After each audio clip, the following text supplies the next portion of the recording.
নিদ্রার চর বা শুভ সন্ধ্যা সমুদ্র সৈকত নামকরণ মূলত এর নির্জনতা ও নীরবতা থেকে এসেছে।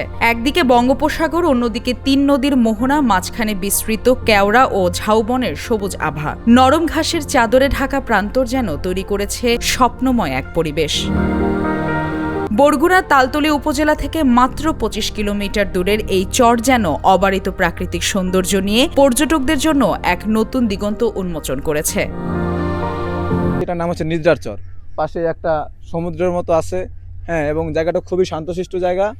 আশা করি যারা ভ্রমণ পিপাসু আছেন তারা অবশ্যই একবার এখানে এসে ঘুরে যাবেন। অনেক সুন্দর লাগছে। আমরা আমতলী থেকে আসছি। নিদ্রার চর এটা দেখার অনেক সৌন্দর্য জায়গা ছিল, তো আমরা ঘুরে ফিরে দেখলাম, অনেক ভালোই লাগলো। অনেক এনজয় করছি। দেখার মতো অনেক সুন্দর জায়গা, যারা প্রকৃতিকে ভালোবাসে তারা এখানে এসে মজা পাবে। সৈকতটি প্রায় ২ কিলোমিটার দীর্ঘ।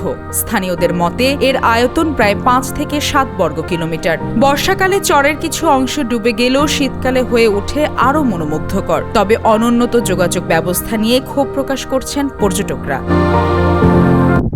সবাই বলে জায়গাটা সুন্দর, কিন্তু এই জায়গাটায় ভালো একটা বসার মতো বেঞ্চ নাই, তারপরে একটা বাথরুম নাই, একটা রেস্ট হাউস নাই।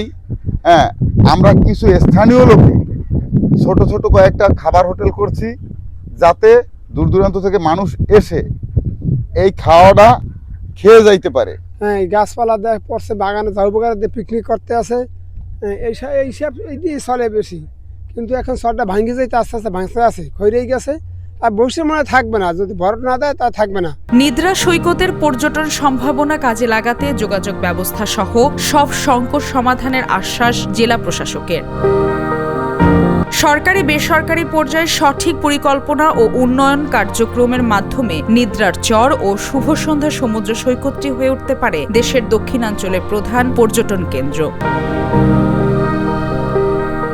মালিহা চৌধুরী, আয়না টেলিভিশন।